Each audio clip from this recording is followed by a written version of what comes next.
aujourd'hui. Pour en parler, nous rejoignons en ligne depuis Yaoundé au Cameroun Benjamin Ombé-Bessala, expert consultant en communication digitale. Il est par ailleurs le promoteur de Cacao Info, première plateforme web bilingue spécialisée sur le secteur cacao au Cameroun. Bonjour et bienvenue dans Business Africa. Bonjour, merci de me recevoir. Monsieur Bessala, quels sont les principaux freins aux objectifs fixés par l'État du Cameroun, notamment l'atteinte d'une production de 600 000 tonnes annuelles de cacao d'ici 2020? Oui, effectivement, madame. Les problèmes fondamentaux aujourd'hui décriés au sein du secteur, nous avons notamment le vieillissement du verger et le vieillissement des planteurs. Mais le vrai problème qui empêcherait le gouvernement d'atteindre cet objectif, c'est la disponibilité des plants. La seule structure étatique en charge de la distribution des plants de cacao au Cameroun, la société de développement de cacao en abrégé Sodecao, ne dispose d'aucune capacité de production de 6 millions de plants par an, face à une demande exponentielle qui avoisine les 80 millions.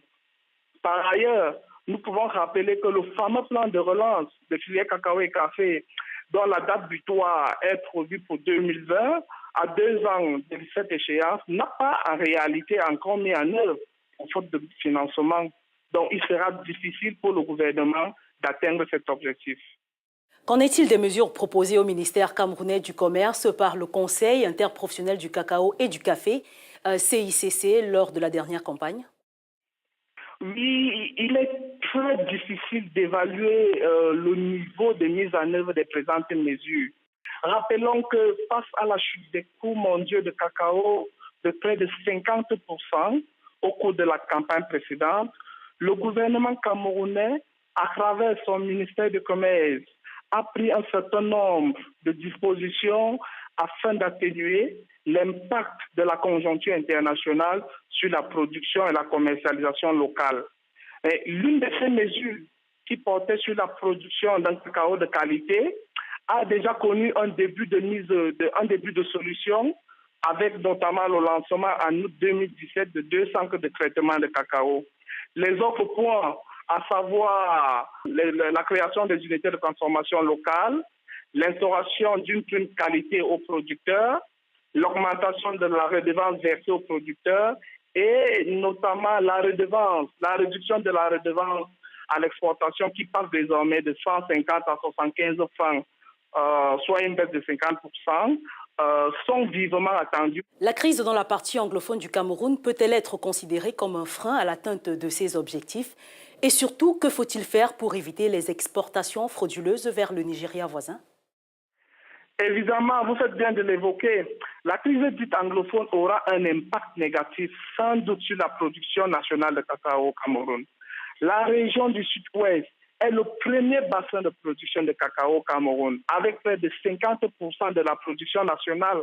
D'après la récente étude réalisée par Nobel, dont nous avons récemment évoqué, on y dénombre dans cette région environ 36 750 exploitations cacaoyères, occupant une superficie de près de 103 900 hectares.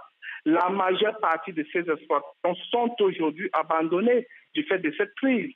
Si rien n'est fait pour amener la stabilité sociale dans cette région du pays, la production nationale connaîtra une chute considérable. En ce qui concerne les exportations frauduleuses vers le Nigeria voisin, ces dernières années, ces exportations ne permettent pas à l'État de mesurer sa vraie capacité de production et de commercialisation.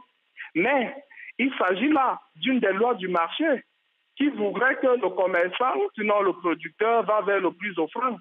N'oublions pas que le marché domestique du Nigeria, avec une population de près de 196 millions d'habitants d'après la Banque mondiale, est beaucoup plus lucratif que le marché local.